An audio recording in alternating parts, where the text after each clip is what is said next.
भिवंडीच्या वराळ तलावातील प्रदूषणाविरोधात स्थानिक युवकांनी हर संडे 2 घंटेचा नारा देत स्वच्छता अभियान सुरू केले। पालिकेच्या कार्यवाहीची वाट न पाहता महाविद्यालयीन विद्यार्थ्यांनी तेजस काटेकर यांच्या नेतृत्वाखाली मिशन वराळ तलाव सुरू राबवले।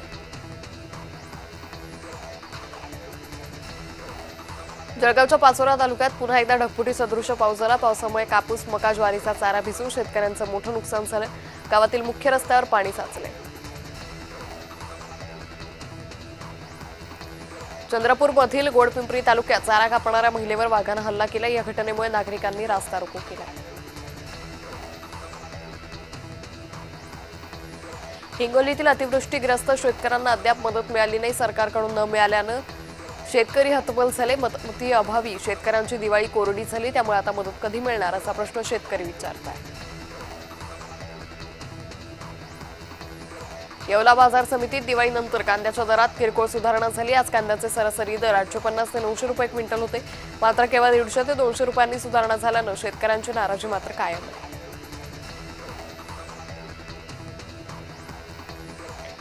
पुणे अहिल्यानगर महामार्गावरील शिक्रापूर परिसरात मोठ्या प्रमाणात वाहतूक कोंडी झाल्याचं पाहायला मिळतंय। वाहनांच्या 4 ते 5 किलोमीटरपर्यंत लांबच लांब रांगा लागल्या।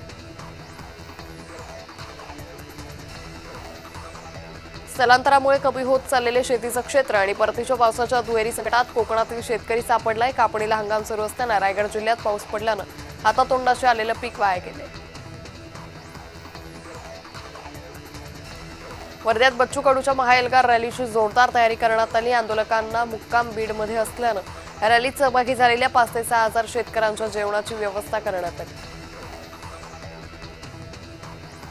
प्रकाश महाजन यांनी केलेल्या नव्या गौप्यस्फोटामुळे प्रमोद महाजन यांचं हत्या प्रकरण पुन्हा एकदा चर्चेत आलंय। प्रवीण महाजन यांनी पैशासाठी प्रमोद महाजनांना गोळ्या घातल्या होत्या। तसंच सारंगी महाजन कुटुंबाला बदनाम करण्याचा प्रयत्न करत असल्याचा आरोप प्रकाश महाजनांनी केला। नांदेडच्या मुदखेडमधील शेतकऱ्यांना अजूनही शासनाकडून नुकसान भरपाई मिळाली नाही। मदतीच्या प्रतीक्षेत शेतकऱ्यांची दिवाळी अंधारात गेली। यामुळे आक्रमक झालेल्या शेतकऱ्यांनी मुदखेड तहसील कार्यालयासमोर तहसीलदाराची गाडी फोडली।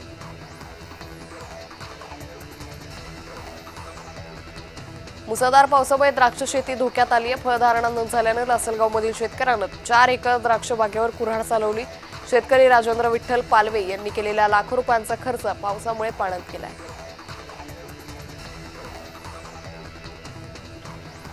येवला शहरातील गंगा दरवाजा परिसरात पाईपलाईन फुटली आहे। पाईपलाईन फुटल्यानं हजारो लिटर पाणी वाया गेलं। नगरपालिकेनं पाईपलाईन दुरुस्त करून तातडीनं पाणीपुरवठा सुरळीत करण्याची मागणी केली आहे।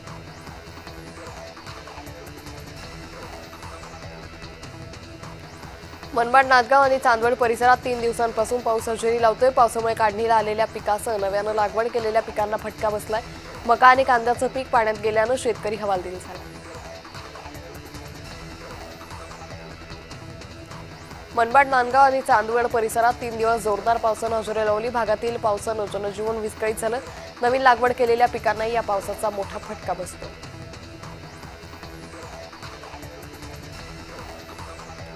फलटणमधील डॉक्टर तरुणी आत्महत्या प्रकरणी 2 दिवसात फायनल शवविच्छेदन अहवाल येईल अशी माहिती पोलीस अधीक्षक तुषार दोशींनी दिली।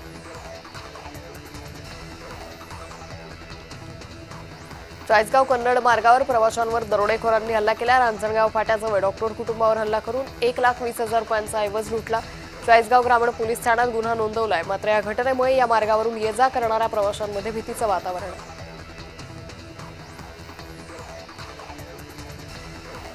छत्रपती संभाजीनगर जिल्ह्यात कापूस पिकाचं नुकसान झालंय। पावसामुळे कापूस काळा पडलाय। कापसाची गुणवत्ता पूर्णपणे घसरल्यानं शेतकऱ्यांना लाखो रुपयांचं नुकसान सहन करावं लागणार आहे।